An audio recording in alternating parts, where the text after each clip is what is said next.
Yeah, I think I really needed kind of a maintenance tool because the problem that I was running into was I would have a great session with my therapist, and then right after that, for the next 6.5 days, I would just backslide and fall right back into my same bad habits. And I wanted something to walk with me every day so that at least once a day, something interrupted my automatic negative thought.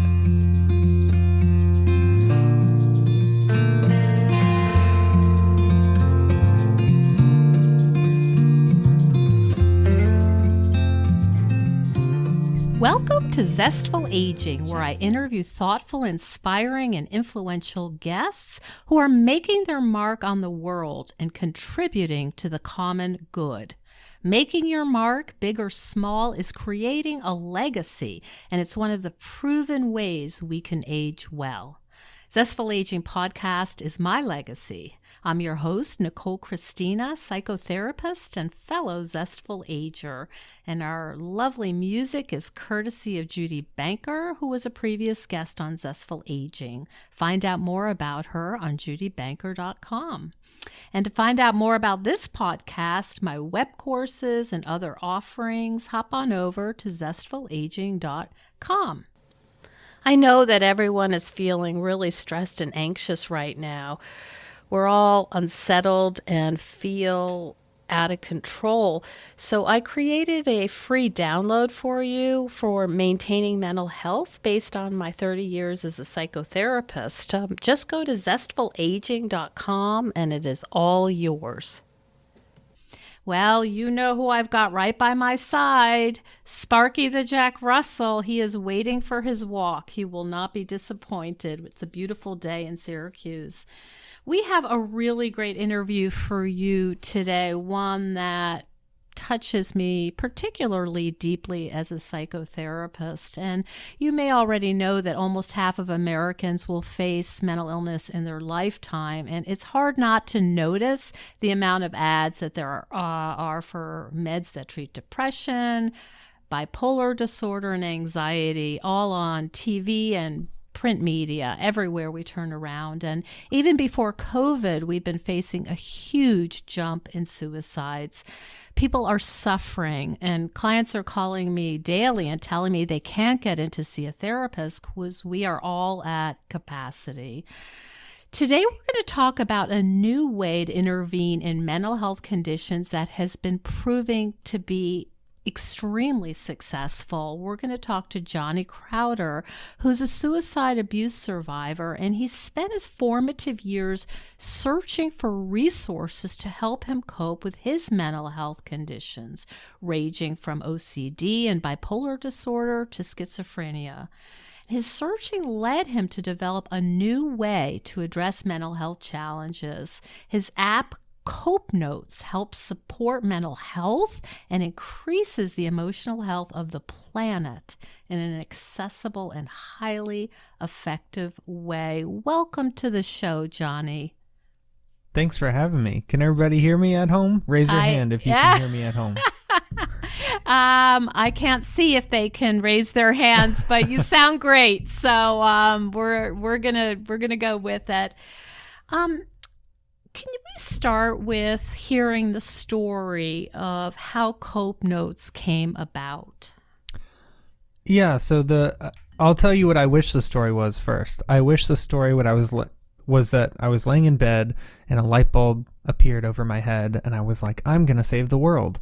And then I went and did it. But really it's, I was just really frustrated, honestly. I was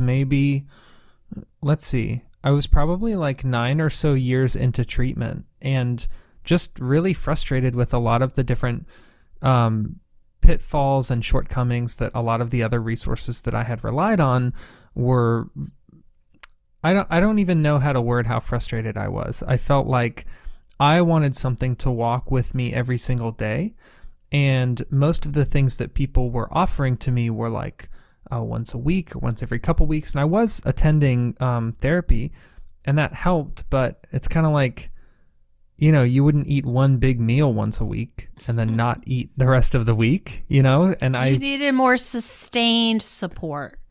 Yeah, I think I really needed kind of a maintenance tool because the problem that I was running into was I would have a great session with my therapist, and then right after that, for the next 6.5 days, I would just backslide and fall right back into my same bad habits. And I wanted something to walk with me every day so that at least once a day, something interrupted my automatic negative thought and provided some sort of catalyst for a positive change. So Copenotes was really me trying to, I wish it was me trying to solve the world's problem, but ultimately, originally, it was pretty selfish. I wanted to figure out how to help myself. Well, that's how a lot of great ideas get started. So you had this idea that, I need something daily, more supportive, not sort of once a week in a big dose. And were apps, I'm trying to think of the timeline here, had apps really taken off, or where were we in the whole app development phase? Yeah, so I almost made it an app, actually. I mean, this was early 2018 when I was working on this, and I had a big beef with apps, though. Apps are only good if you remember to use them. And not to mention, they pretty much anytime you download an app, they have access to your personal data, a lot of times to your calls and texts and your geographic location, your purchasing behaviors, and it really just, something didn't sit right with me about downloading a mental health app and having it have all that access to all of my info. So I was trying to solve two problems. Number one, how can we make an app that is that doesn't collect all of that data? And number two, how can we make an app that people don't have to remember to use? And then the third thing, this was something that really woke me up. I was talking to my mom's boyfriend at the time, and he said, well, okay, let's say you do make an app that reaches out to the user first instead of the user having to log into the app to use it. And let's say you do make one that's privacy compliant and doesn't collect all that personal data. What about people who don't have smartphones or people who aren't tech savvy? Then it doesn't matter how great your app is because you can't help them. And I was like, oh, crap. So we actually wound up at SMS when I read online that there are 2.5 billion cell phone users who don't have a smartphone. They don't have internet access or data plans. And it made me realize, wow, I could make an app, but I'm leaving 2.5 billion people out to dry. Lots of problems here. I mean, great idea. And how do you get it to the people who need it most? I mean, that's the hardest part of anything, is now that we have something that a bunch of people can use, how the heck do we get it to them? And I also, right before, listeners don't know this, but right before we started recording, you mentioned that you have listeners in 92 countries, and that is exactly how many countries that we have users in right now. Oh, so it's a wow. cool coincidence. That's I haven't heard that before. That's really great. And are they translated? Are these is this translated? Is it in English? How does that work for you guys? Yeah, believe it or not, it's the same as you. It's an English, like you have an English show, and somehow there are people in 92 countries who are listening to the English version of the show, I'm assuming. Yes. And with Copenotes, it's the same. I honestly, if you would have asked me a year ago, like how many countries have English speakers in it, I'd be like 11, 13. And Yes. so each time we get a new user in like Indonesia or Nigeria or something, I'm like, holy North crap. Macedonia. I had no idea that English was as pervasive as it is, but that actually is good because while we could see making translated versions in the future, right now we really want to focus on making the English version as good as possible so that when we do translate it, we already have a lot of the work done. The thing that I really like about Copenotes, because there are other apps out there, there's other, there are other formats that help mental health. You have some very rigorous research, and there are different ways you're getting at the same problem. Can you talk a little bit about it's not like you're just saying, oh, chin up, or, it's always darkest before the dawn. I mean, you've got some really interesting science behind what helps. Can you talk a little bit about that? Yeah, so I'll touch on two parts. The first is the content, and the second is the delivery. So a lot of my friends, when I first told them about the idea, they're like, so you're just going to text people like smile and be positive? And I was like, heck oh, no. God. No, that would be... I would unsubscribe from that in a heartbeat.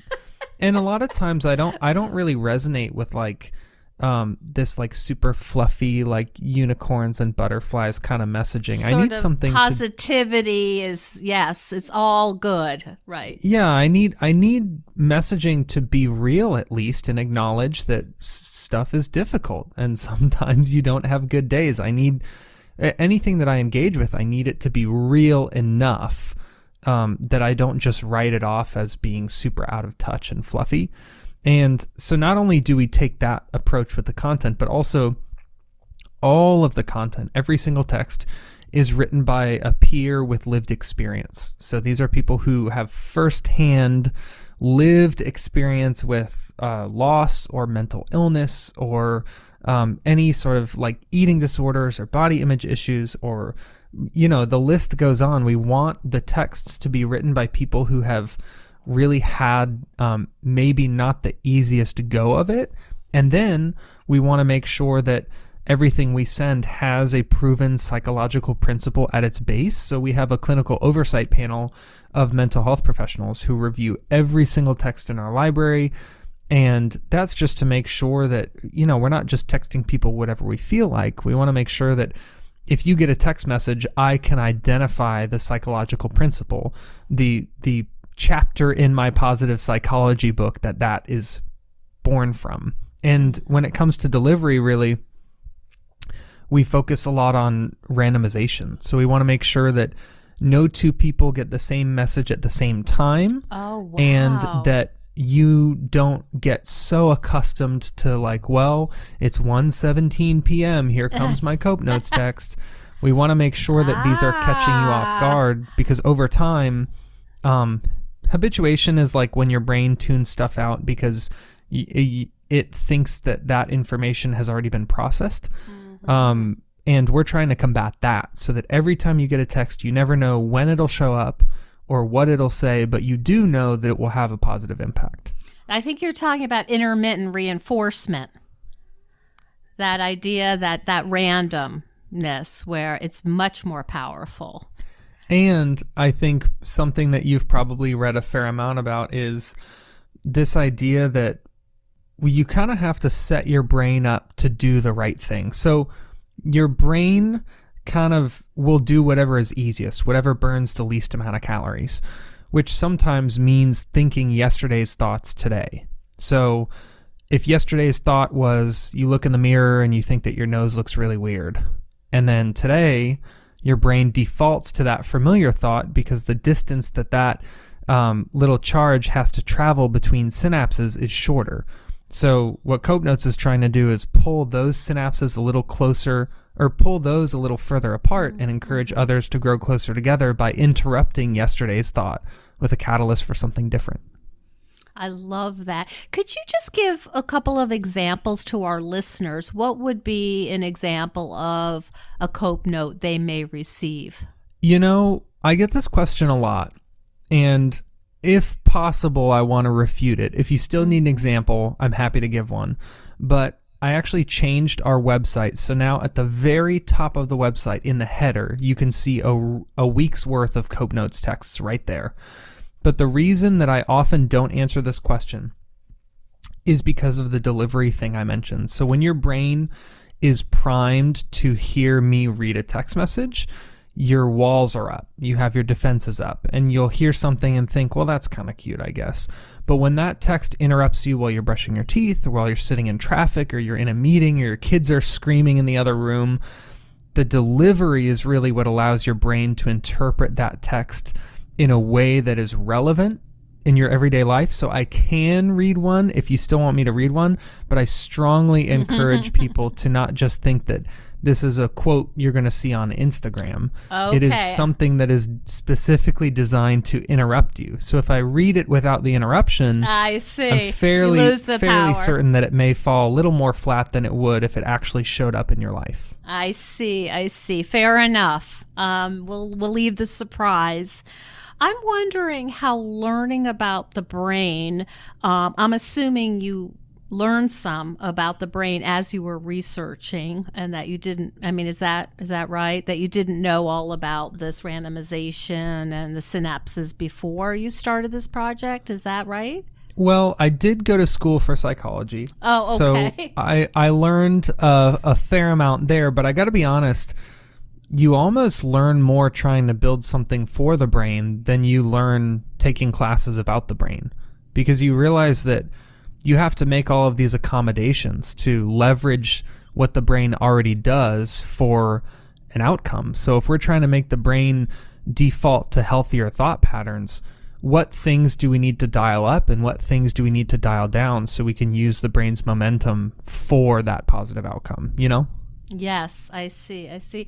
I'm wondering, in terms of your own mental health, Johnny, that like we know that having a purpose in life and also giving to others can be extremely therapeutic. Have you had a benefit in your own mental health in terms of developing this for others now?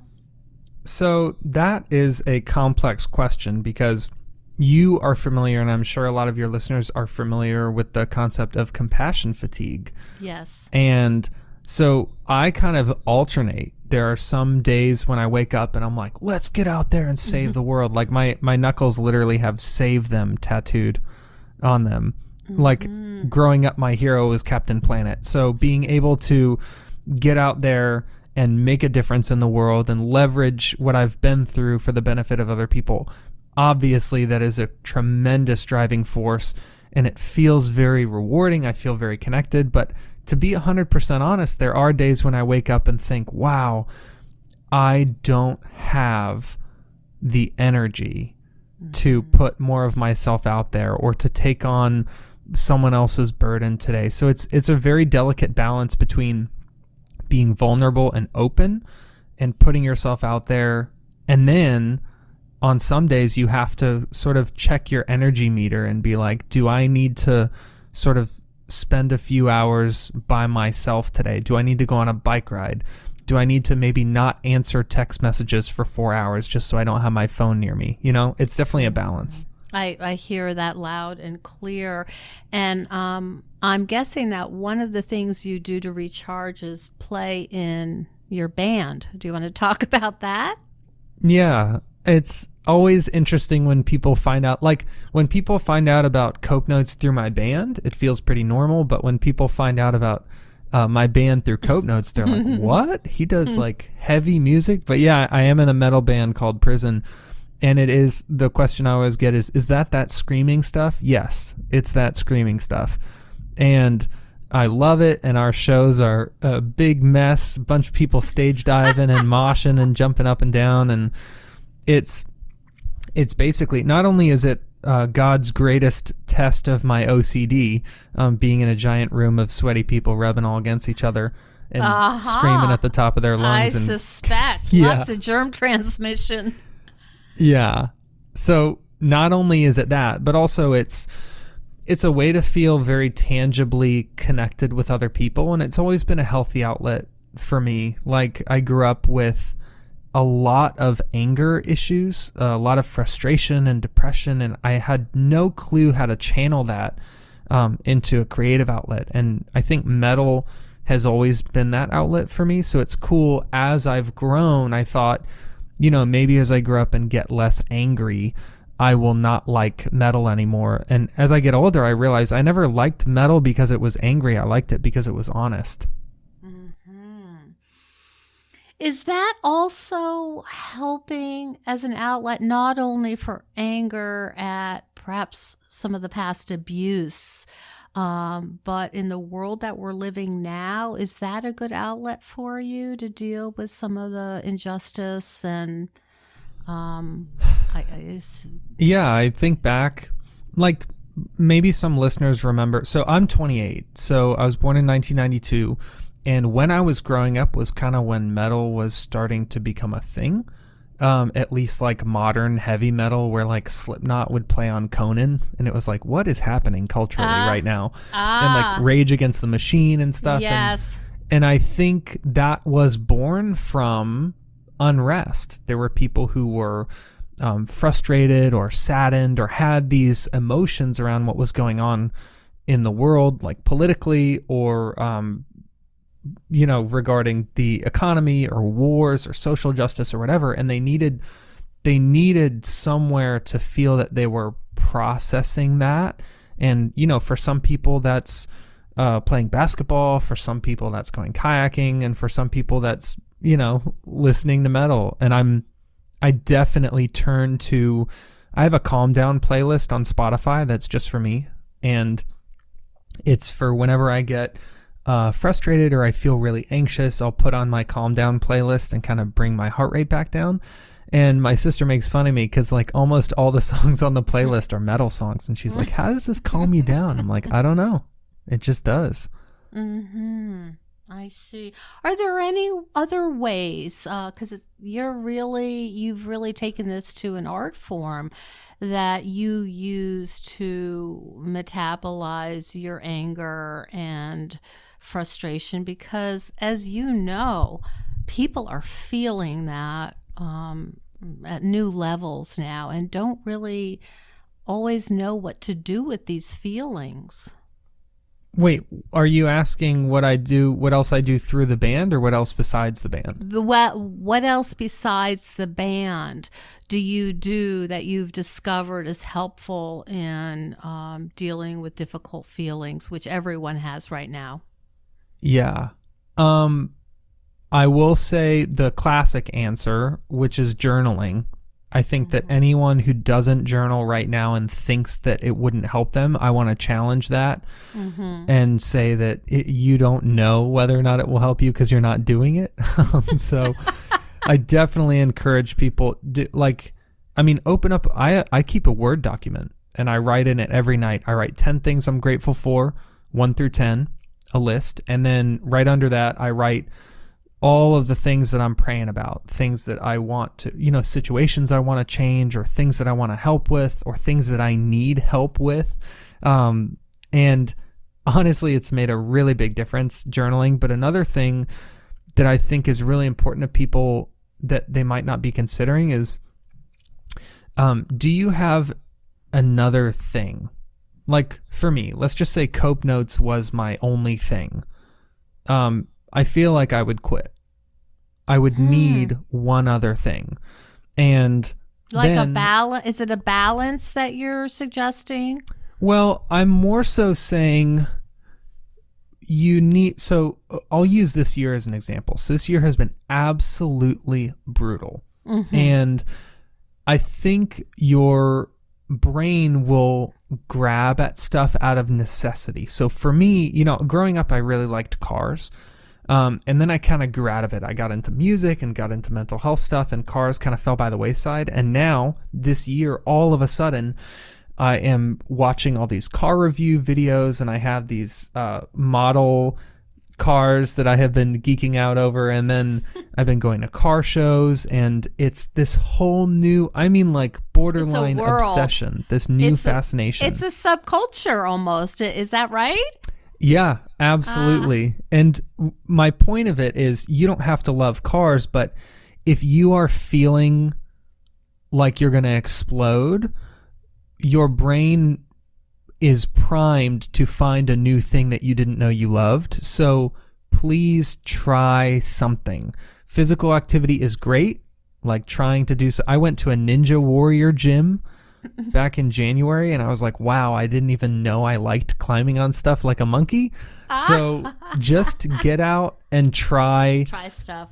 Researching something or looking into some weird thing that you used to like. Just try poking around and figuring out what your brain needs. Because the fact is that if you feel like you're going to explode, your brain might benefit from having another bucket to pour stuff into.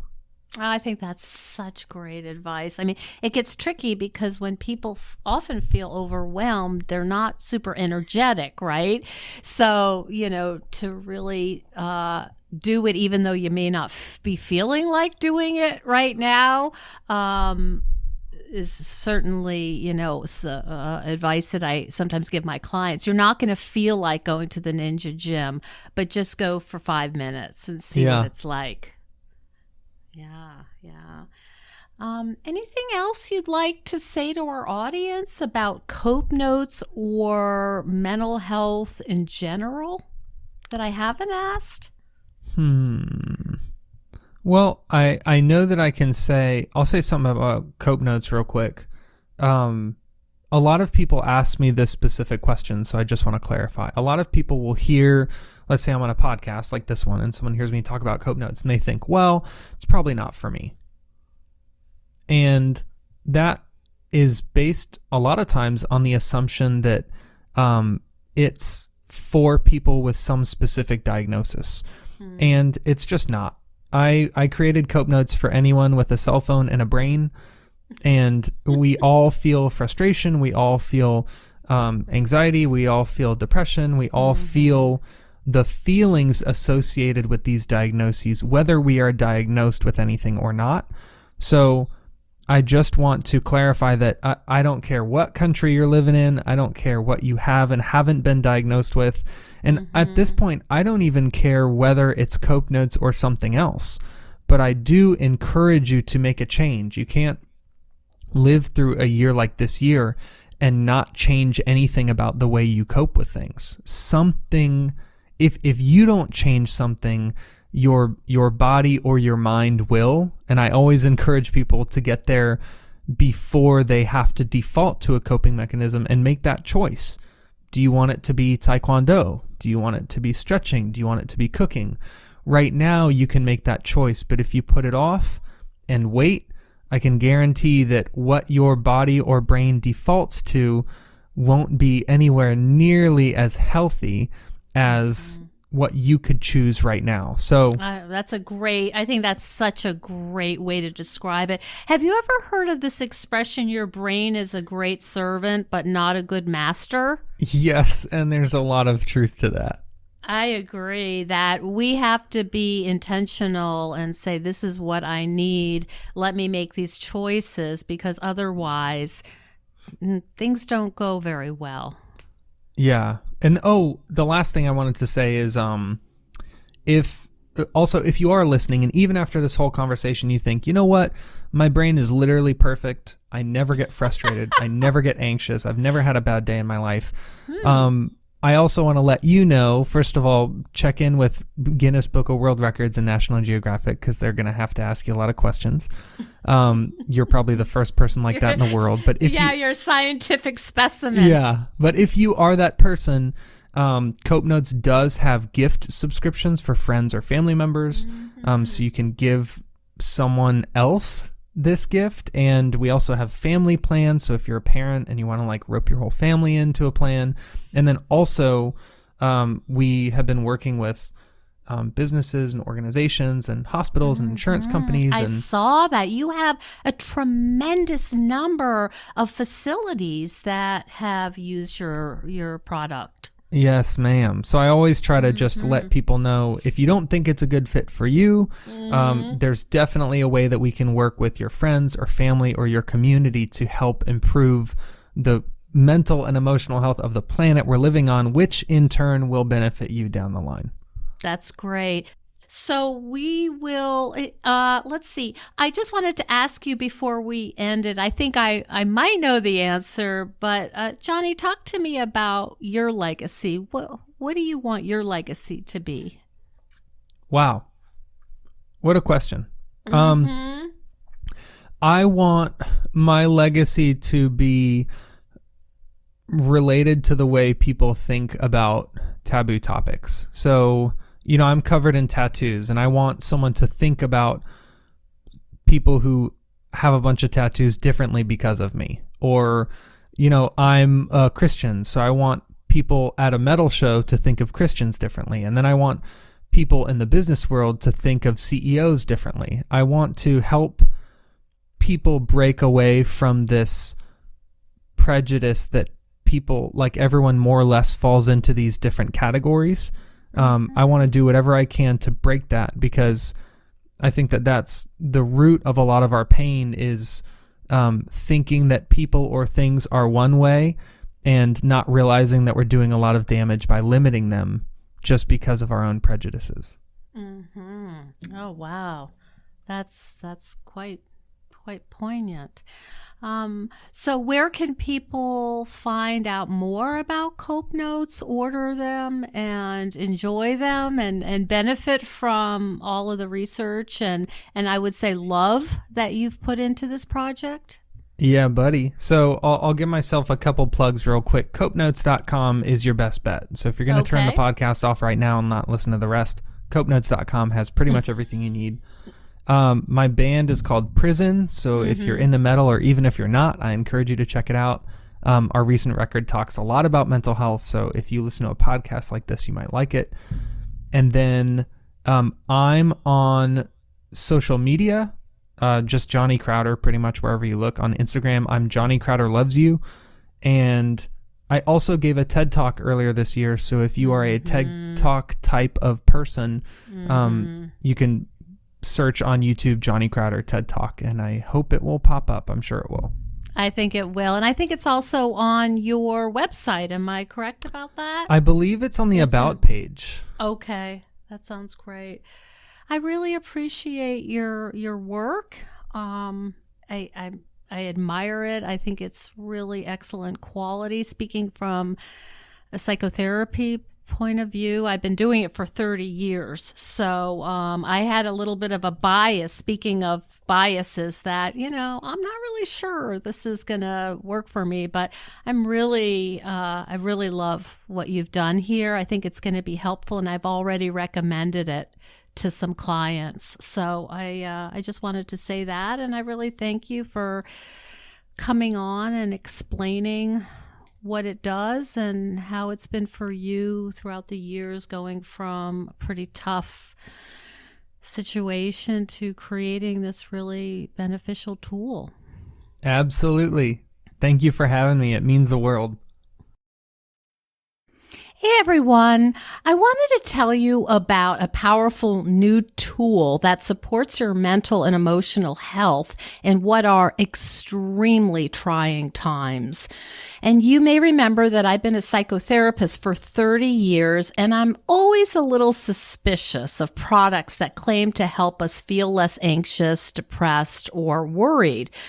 But then I was introduced to a new kind of app called Copenotes, and I have become a big fan. Copenotes was developed by a guy who spent a lot of his life trying to figure out what might help support him through his own weekly psychotherapy sessions. Copenotes is an app that gives you random texts through the day to break through some of the negative messages that might be repeating in your head. It's well researched and has been adopted by many mental health facilities. I highly recommend it. I think we can all use a little support right now. So check out copenotes.com/zestful. I will receive a small portion of those proceeds. And I'd love to hear your feedback about how it works for you. Thank you so much for joining us on Zestful Aging. If you like the podcast, please share it with some of your friends. I love to hear from my listeners. Send me an email at NicoleChristina.com. It's no secret that everyone's feeling pretty restless and unsettled right now. Our lives are upside down, and the future is feeling pretty uncertain. But if you're anything like me, organizing my stuff can help me feel a little calmer. It's something I can do to help me feel a little more in control and in charge of my own life. If you think decluttering could help you feel better and you could use a little assistance with that, check out the online course I've developed with professional organizer and designer Carrie Luderin. It's called Too Much Stuff. And Too Much Stuff is different from other courses or articles or guidance you may have used up. We give you clear steps to deal with the clutter and the tools to help you face the overwhelming feelings and the emotions that come up when we're going through our clutter. And a lot of those emotions are just feeling anxious or guilty or just basically flooded with a lot of different confusing feelings. The course is really practical, it's realistic, the lessons are short and punchy, and they're really manageable. We're not trying to set you up for some long exploratory, super in-depth, burdensome experience. We want something really helpful for you right now. We all need help with our anxiety, so being surrounded by more calm and less chaos can really help. So now's a good time to clear out the clutter so we can focus on what's really important in our lives. So find out more at zestfulaging.com. You'll see more about this under the web courses tab. If you have any questions, just shoot me an email at zestfulaging@gmail.com. Thanks so much. And stay tuned next week for another interview with a fascinating and inspiring guest.